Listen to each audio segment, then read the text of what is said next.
Mana jatuh berjalan kita berjalan-jalan WO. Mana jatuh berjalan kita berjalan-jalan WO.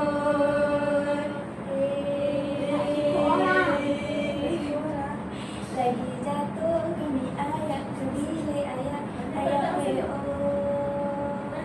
Lagi jatuh ke bilik ayak ke bilik ayak ayak WO.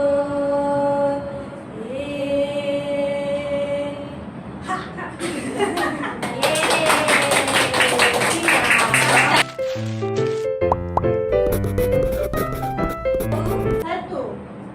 Okey, tangan rapatkan dekat dada. Ni dua.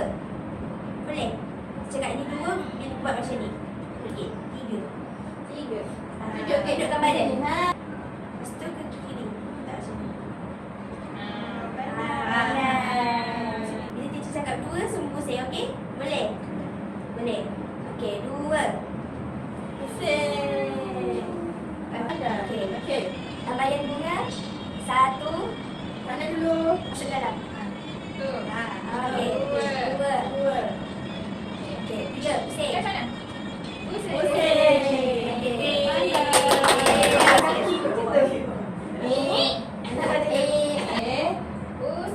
Pusing kanan. Right.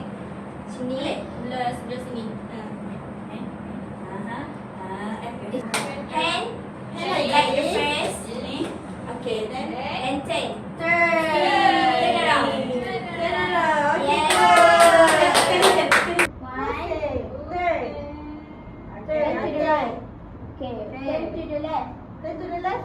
Okay, good.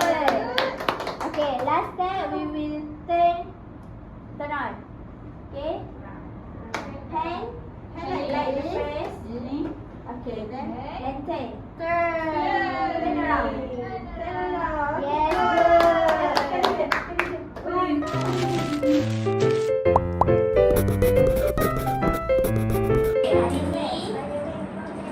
Yes, good.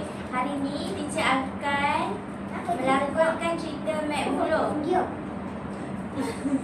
Baju dia baju tradisional. Okey. Dengan Hai, Assalamualaikum semua. Waalaikumsalam. Nama saya Putri Nara. Say hi to Putri Nara. Hai Putri Nara. Hai. Nama Putri kat situ. Wah. Saya pakai topi. Saya adalah pelawak dalam cerita ini. Pelawak nasihat di negeri ini. Apa? Putera Cahaya Bulan. Putera saya. His name is Putera Cahaya Bulan. Say hi to Putera. Awak. Okey. Awak wear what? Pakai apa ni? Awak pakai apa? Oh, what is this? This is what? Sebelum hujung. Kalau di If it's important, I become angry. Your Highness. Awak had a bad dream. everyone must stay alert. He will come and attack this kingdom. Oh no! Everyone must stay alert for 7 days and 7 nights. I will protect this asri dengan bulan will be safe.